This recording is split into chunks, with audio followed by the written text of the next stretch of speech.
తీర్థయాత్ర కార్యక్రమానికి స్వాగతం. సమస్త ప్రపంచానికి సమస్త దేవతాగణాలకు రక్షకుడు పరమేశ్వరుడు. భక్త సులభుడైన ఆ స్వామి నిరాకారుడు. ఆ నిరాకార స్వరూపం ప్రళయకాల సందర్భంలో లింగ స్వరూపంగా అవతరించింది. ఆ లింగమూర్తికి సమస్త దేవతలు ప్రణమిల్లారు. దేవతలు చేసిన పాపాలకు పరిహారార్థంగా శివలింగ ప్రతిష్టలు చేసి ఆ స్వామి కృపకు పాత్రులయ్యారు. రఘుకుల తిలకుడైన శ్రీరామచంద్రుడు కూడా అనేక శివలింగాలను ప్రతిష్ఠించి రామలింగేశ్వరునిగా కీర్తినొందాడు. ప్రస్తుతం మనం ఇప్పుడు చూడబోతున్న ఈ ఆలయం కూడా రామ ప్రతిష్ఠిత కాకపోయినా అంతటి మహిమాన్విత శివలింగంగా పేరుగాంచింది. గుంటూరు జిల్లా తెనాలి పట్టణంలోని కాలువగట్టు చావావారిపల్లిలో శ్రీ పార్వతీ సమేత రామలింగేశ్వర ఆలయ విశేషాలను నేటి తీర్థయాత్రలో తిలకిద్దాం.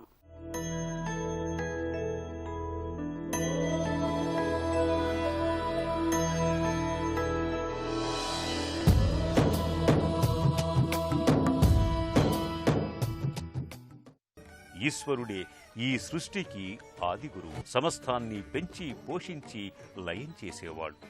ఐశ్వర్యాన్ని, శుభాన్ని, సంతోషాన్ని, సంపదల్ని అనుగ్రహించేవాడు. అలాంటి మహేశ్వరుడు శ్రీ పార్వతీ సమేత రామలింగేశ్వర స్వామిగా ఎన్నో ప్రదేశాలలో అవతరించి భక్తజనులను అనుగ్రహిస్తున్నాడు. ఆ నేపథ్యంలోనే దివ్య సన్నిధానం గుంటూరు జిల్లా తెనాలి పట్టణం నుంచి 12 కిలోమీటర్ల దూరంలో ఉన్న చావావారిపల్లె కాల్వగట్టు గ్రామంలో నెలకొని ఉంది. రామలింగేశ్వర విశ్వరూప విరూపాక్ష కరుణాకర శంకర శరణం భవభూతేశ అంటూ స్వామివారిని భక్తులు వేనోళ్ల కొనియాడతారు. ఆ స్వామి కరుణా కటాక్షాలు తమపై నిత్యం ప్రసరించాలని వేడుకుంటారు. ప్రధాన రహదారికి ప్రక్కనే ఈ ఆలయం అలరారుతుంటుంది. ప్రక్కనే తటాకం, ఎటు చూసిన పచ్చని పంట పొలాలతో, ఎత్తైన తాటి చెట్లతో బహుసుందరంగా కనువిందు గావిస్తుంటుంది. ఆలయ లోగిలి శ్వేతవర్ణ కాంతులతో మెరిసిపోతూ కానవస్తుంది. ఆలయం లోగిలిలోకి ప్రవేశించగానే ఎదురుగా ధ్వజస్తంభం దృశ్యమానమవుతుంది. ధ్వజస్తంభ పాదభాగంలో హనుమ నమస్కార ముద్రతో కానవస్తాడు. ఆలయ ముఖమంటపం పూర్తిగా ఇనుప చట్రాలతో సర్వాంగ సుందరంగా తీర్చిదిద్దబడి ఉంటుంది. ప్రధానాలయ ప్రాకార కుడ్యాలపై వరుసగా పార్వతీ పరమేశ్వరులు, గణపతి, కుమారస్వామిలతో కూడా కానవస్తారు.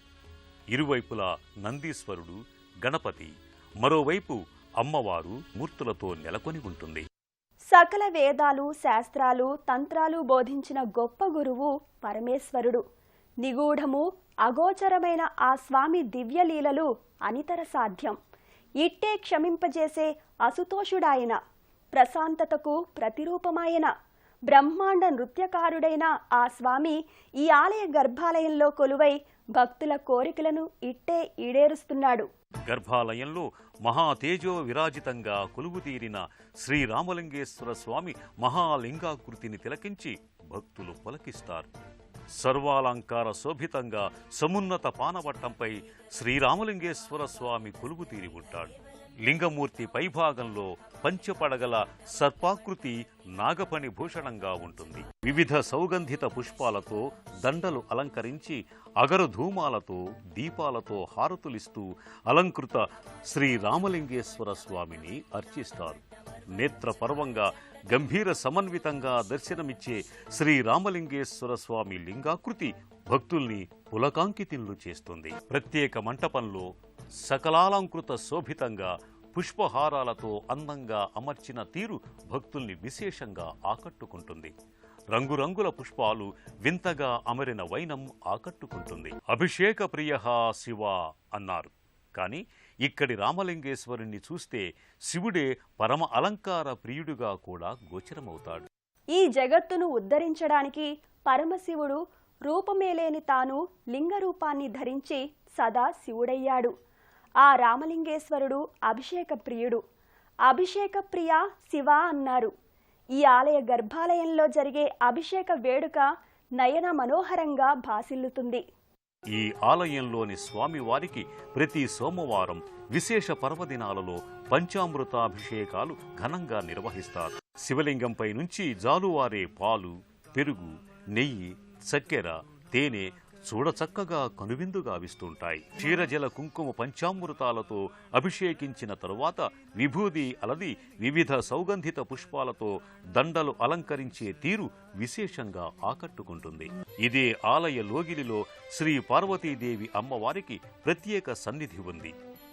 చావావారిపల్లె గ్రామం అమ్మవారి చల్లని చూపుల కారణంగా పాడి పంటలతో సంవత్సరం పొడవునా సుభిక్షంగా ఉంటుందని భక్తుల నమ్మకం. శ్రీ పార్వతీదేవి గర్భాలయంలో పసుపు మేని ఛాయితో స్వర్ణ రజత ఆభరణాలు ధరించి పుష్పహారాలతో సర్వాలంకారయుక్తంగా సౌభాగ్యదాయినిగా దర్శనమిస్తుంది.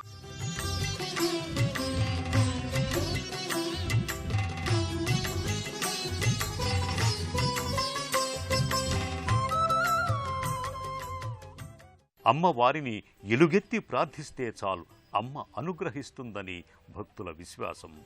కలిమి బలిమి చెంది సదా సమృద్ధిని తుష్టిని పుష్టిని పార్వతీమాత కలిగిస్తుందని భక్తుల ప్రగాఢ నమ్మకం. శ్రీ పార్వతీ సమేత రామలింగేశ్వర స్వామి ఆలయంలో పలు ఉపాలయాలు నెలకొని ఉన్నాయి. శివుని జటాజూటం నుంచి అవతరించిన వీరభద్రుడు, భద్రకాళీదేవి, పంచపడగల నాగశేషు, నటరాజస్వామి, నవగ్రహ ఆలయం ఉపాలయాలుగా భాసిల్లుతున్నాయి. స్వామి గర్భాలయానికి మరోవైపు శ్రీ భద్రకాళి సమేత వీరభద్రస్వామి సన్నిధి ఉంటుంది. గర్భాలయంలో స్వామి వీరభద్రుడు మీసకట్టుతో రజత కిరీటాన్ని ధరించి రజత నేత్రద్వయంతో వెలిగిపోతూ ఉంటాడు.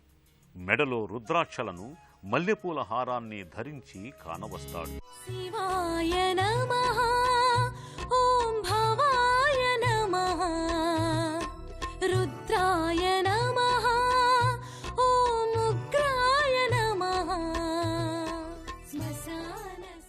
పక్కనే అమ్మవారు భద్రకాళి కొలువై ఉంటుంది. రజత కిరీటం, రజత నేత్రద్వయం, మల్లెపూల హారాలను ధరించి ధగధగా వెలిగిపోతూ ఉంటుంది. పాదభాగంలో భద్రకాళి సమేత వీరభద్రస్వామి ఉత్సవమూర్తులు ఉంటాయి.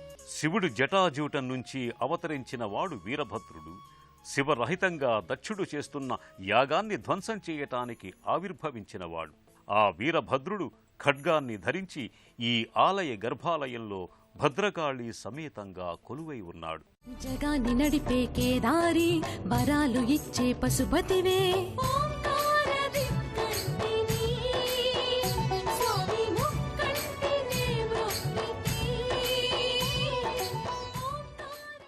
ఇక్కడి ఈ ఆలయ ప్రాంగణంలో ప్రధానాలయానికి వెనుక భాగంలో శ్రీ నాగరాజస్వామి ప్రత్యేక మండపం ఉంటుంది.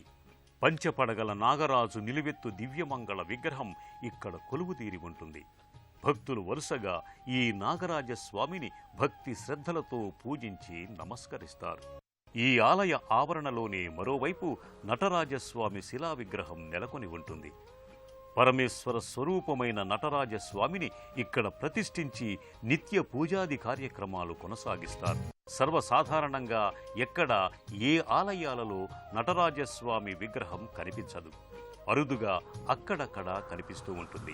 అలా అరుదుగా కనిపిస్తున్న ఆలయాలలో ఈ ఆలయం కూడా ఒకటిగా విరాజిల్లుతోంది. ప్రధానాలయ ప్రాంగణంలో ప్రక్కనే ఇనుప చట్టాలతో నిర్మితమైన ప్రత్యేక నవగ్రహ మండపం ఉంది. మానవుల దశ దిశను నిర్దేశించే నవగ్రహ మందిరంలో భక్తులు భక్తి ప్రదక్షిణలు చేస్తారు.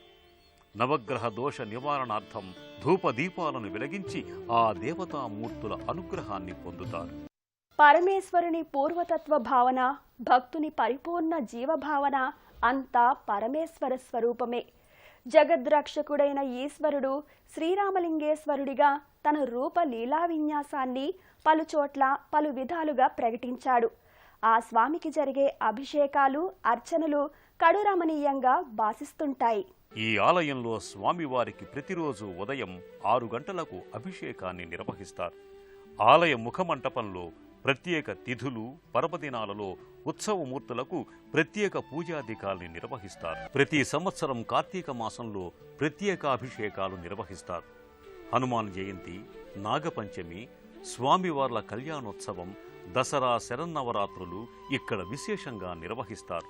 మహాశివరాత్రి, కార్తీక పౌర్ణమి వంటి సందర్భాలలో ఈ ఆలయం భక్త సందోహంతో కిటకిటలాడుతుంటుంది. గణపతి పూజను సశాస్త్రీయంగా అర్చకుల మంత్రోచ్చారణల మధ్య ఆలయ ఆవరణలో భక్తి శ్రద్ధలతో నిర్వహిస్తారు. పసుపుతో గణపతి మూర్తిని తయారు చేసి తమలపాకుపై పెట్టి వేదమంత్రాల సాక్షిగా స్వామికి ప్రాణప్రతిష్ఠ చేస్తారు. పూజానంతరం ఆ స్వామివార్ల ఆశీస్సులు అందుకుంటారు. శివభక్తుల శరణాగతుల స్థుతుల మధ్య చావావారిపల్లెలోని శ్రీ పార్వతీ సమేత రామలింగేశ్వర స్వామి దేవాలయం అపర కైలాసంగా తలపిస్తూ ఉంటుంది. ఈ ఆలయాన్ని తిలకించిన వారి కోర్కెలు నెరవేరతాయి. అంతటి పరమ పవిత్రమైన దివ్యాలయం ఇది. ప్రధానాలయ గర్భాలయ ప్రాంగణంలో స్వామివారికి ఎదురుగా నందీశ్వరుడు కొలువై ఉంటాడు. యోగనిష్టా గరిష్ఠుడైన ఆ నందీశ్వరుడు తదేక దీక్షతో ఆ పరమేశ్వరుడిని దీక్షిస్తూ ఆనందాన్ని అనుభవిస్తూ ఉంటాడు. ఈ ఆలయ ప్రాకార కుడ్యాలపై వివిధ దేవతామూర్తుల విగ్రహాలు కనువిందు చేస్తాయి. చూపురలను ఇట్టే ఆకర్షించే పలు దేవతామూర్తులను గోపురాలపై చూడగలం. పరమేశ్వరుడు మనందరి నిత్య గురువు. దక్షిణామూర్తిగా ఆవిర్భవించి మనకు సకల శాస్త్రాలను బోధ చేశాడు. తన స్వరూపం ద్వారానే భక్త జనావళికి సందేశమిచ్చాడు. సకల జీవుల్ని సముద్ధరించడానికి సర్వేశ్వరుడు విశ్వనాథుడు అయ్యాడు, విశ్వేశ్వరుడయ్యాడు.